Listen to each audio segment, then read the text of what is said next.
اهلا بحضراتكم من جديد. الحماس حاضر لحد الان، تونس وسوريا لحد الان تحس نفسك ودك تلعب. يا اخي البطوله العربيه هذه فيها نوعا ما من الاحتكاك والتآخي ما بين العرب، ستجمعها الدوحه ان شاء الله، تتكرر دائما، وانا سمعت ستكون متكرره في المواسم القادمه.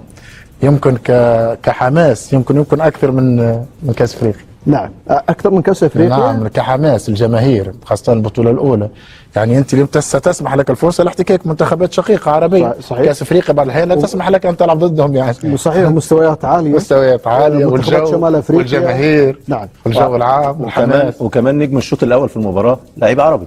صح. وناحي عز الدين وناحي. ناحي عمل شوط يا كابتن عبد العزيز يتحط في كتاب كده.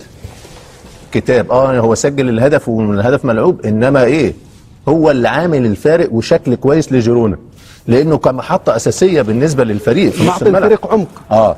صح. كل ما يتزنوا يروحوا ناحي. وطبعا تشاوميني مش عارف يتعامل معاه، لان لعيب اتعاملت حلوه قوي وركنها صعبه، ولا 10 حراس يقدروا يتصدوا ليه. انما هو ليه يلاقي المساحه بتاعته عبد العزيز، لان ارضه ما بيقومش بالادوار الدفاعيه، ارتداده بطيء. بيلينجهام اصلا مش مكانه ان انت تلعبه جنب تشاوميني، فالاثنين عاوزين يروحوا لقدام، فالراجل تشاوميني مش عارف يمسك مين، المساحات قدامه شماله ويمينه طبعا، فالمساحات اللي موجوده في نص الملعب هو بيستغلها كويس، واللعيبه بتبصيله كويس، عشان كده شكل فعال بالنسبه للفريق. هنا شوف الاثنين ارضه وبيلينجهام، الاثنين مش رايحين في جنب الدفاع، فالمساحه ما بين الدفاع ونص الملعب كبيره ومفيش ضغط، كله بيحلق، فاهم؟ عشان كده ضربه سهل قوي، وتحس ان جيرونا فراغ كبير. ايوه، لا مساحات كبيره قوي. جيرونا بيلعب اللي المفروض يلعب بيه ريال مدريد. ريال مدريد يا كابتن عبد العزيز اول 20 دقيقه فقد الكوره 20 مره. ازرق، انا لو في وقت كنت جبت لكم اللقطات اللي فقدوا فيها الكوره. بس 20 دقيقه الهدف جميل قوي، ملعوب حلو قوي. 20 دقيقه، اول 20 دقيقه يا كابتن عبد العزيز ريال مدريد فقد الكوره 20 مره، بمعدل كل دقيقه بتفقد كوره، فطبيعي طبعا ما تقدرش تبني فرص ولا يجي لك فرص. الطبيعي جدا. وانا ما بامنش بنظريه المؤامره، اللعيبه دي عاوزه تمشي مدرب. ازرق ده؟ لعيبه عالميه ونجوم، يجي له الكوره تستلم وتلعب، تفقد الكوره.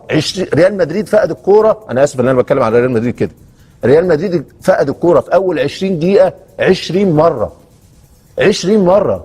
كورتوا بره، ارنولد بره، تشاوميني بره، جارسيا بره. ده؟ فالطبيعي جدا ان انت بناء اللعب بتاعك صعب، ومفيش بناء اصلا، ما فيش، عشان كده مفيش فرص. هل تستغرب عمليه اضاعه الكره بهذه الطريقه؟ هل تشعر بنظريه المؤامره؟ انا ما امنش يعني أيوه. فقط تساعد بس دول انتوا حد غاصبكم تيجي تلعبوا؟ ده مش فريق عاوز يقول انا موجود، انا عاوز انافس على اللقب. اول 45 دقيقه ممكن الامور تتغير وهتتغير، لان الطبيعي يا كابتن عبد العزيز انت دلوقتي لما تستحوذ، لما تيجي تبني لعب لازم في حركه، فاهم؟ وتلعب التمريره. النهارده ارنولد ادى التمريره لمهاجم جيرونا، جارسيا لعبها في الاول.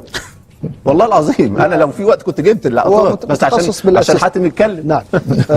تفضل غرد كابتن حاتم، رايك في مستوى ريال مدريد، رايك في هدفه؟ لا، المستوى كان دون المأمول حقيقه. انا كنت انتظر يعني على المستوى الاسلوب، لما تفقد الكره لابد الضغط المباشر على جيرونا. احنا نتكلم على فريق متواضع جدا في هذا الموسم، وعانى كثيرا، يعني من بين 3 ل4 الاسوأ دفاع في هذا الموسم عن جيرونا.